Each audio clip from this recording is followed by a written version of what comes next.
Bonjour les amis, Marc Maillot encore avec vous, avec une méditation tirée seulement de 2 versets dans l'Écriture sainte, dans l'Évangile selon Matthieu, le premier chapitre, donc la généalogie de Jésus qui commence, généalogie de Jésus-Christ, fils de David, fils d'Abraham, Abraham engendra Isaac, Isaac engendra Jacob, Jacob engendra Judas, etc.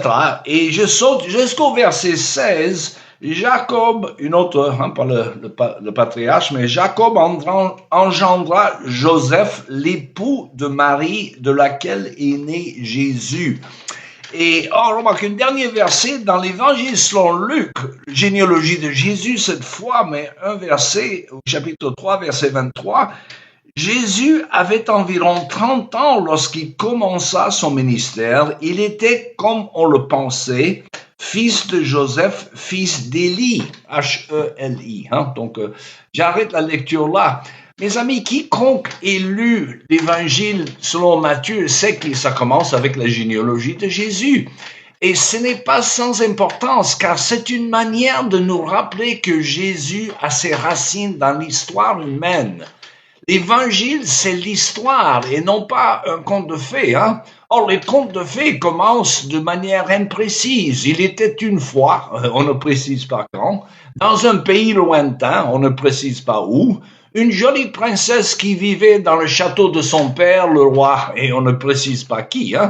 Par contre, l'Évangile insiste sur l'aspect historique. L'évangéliste Luc est particulièrement pointilleux pour tout situer selon les records historiques profanes, permettant de tout corroborer.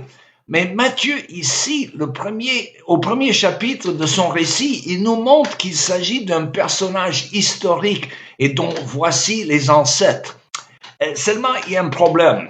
Car si vous lisez la Bible dans la traduction Louis II, comme font beaucoup, vous apprenez dans Matthieu chapitre 1er que Joseph était fils de Jacob.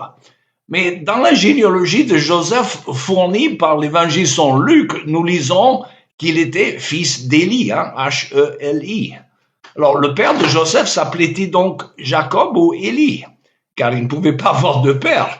Comment résoudre cette énigme?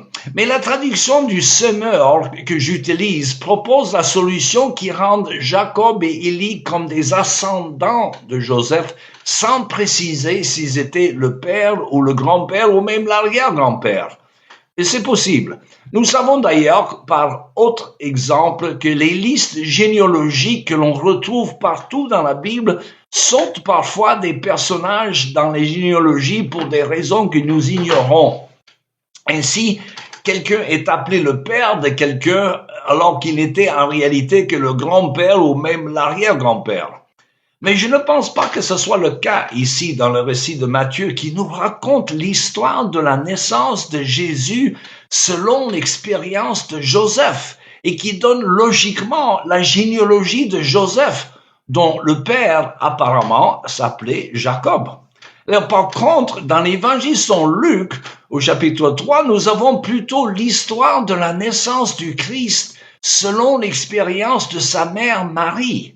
Alors que Matthieu nous parle des rêves qu'ont reçus Joseph pour le rassurer au sujet de la vertu de sa fiancée et pour l'avertir de se réfugier en Égypte, dans l'évangile selon Luc, on nous parle de l'apparition de l'ange Gabriel à Marie et de la visite de celle-ci chez Élisabeth et Zacharie. Quoi de plus logique donc que Luc nous fournit la généalogie de Marie, de qui Jésus tient son humanité. Et en fait, Jésus n'a pas le sang de Joseph en lui, bien qu'il soit légalement son fils.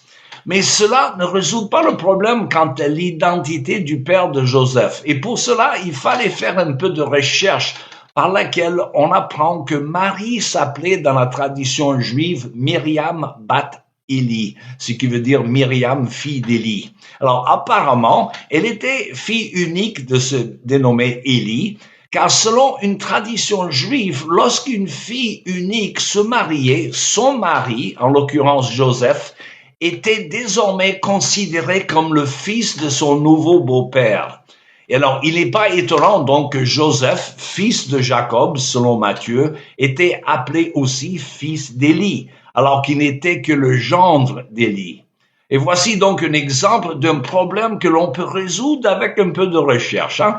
Mais il y a d'autres problèmes de ce genre dans l'Écriture sainte dont on réussit le plus souvent à les résoudre avec un peu d'effort.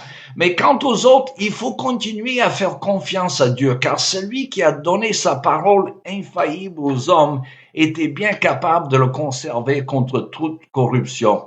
Et c'est bien ce qu'il a fait. Mais reste qu'à vous souhaiter une bonne journée et à la prochaine.